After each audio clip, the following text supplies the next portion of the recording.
God is always present. If I write here, you cannot read it. Why? Because it needs a background on which what I'm writing can be seen.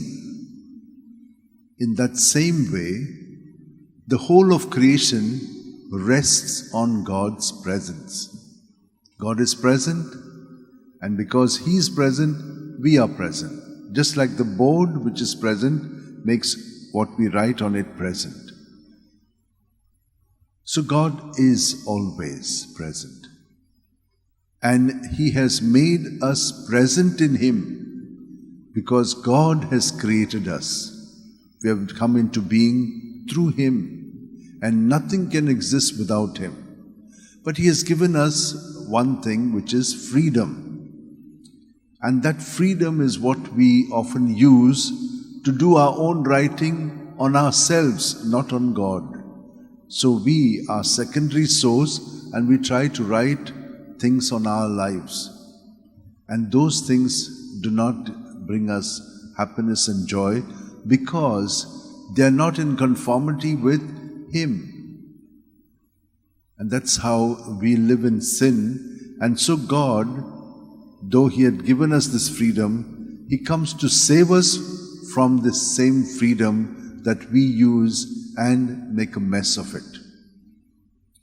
So He says, "Come to me when you do such things, and I will give you rest.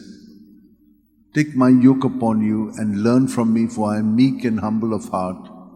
What is happening to us? We try to do things on our own because God has given us the gifts, and so we start making use of them and think that we are great, but then we mess up. So that's the reason why we need to do what God has intended us to do. And so that we have to know. Very often we don't know it and we mess up, but God still saves us. Like we see how He saves His own people who have become totally enslaved. He saves them from Pharaoh, who has now become so ruthless that he wants to eliminate them. And so God still finds His people. He chooses Moses. Moses had run away. He had also done some things which was not right. And now He says, "You go." He says, "I can't go. I don't have that confidence." He says, "I am with you." He says, "But I can't speak properly." He says, "I'll give you your brother, Aaron." He comes to his aid, and Miriam, his sister. So He sees to it that His plans are carried on. But what we need to do is we need to trust in Him. Take His burden on us.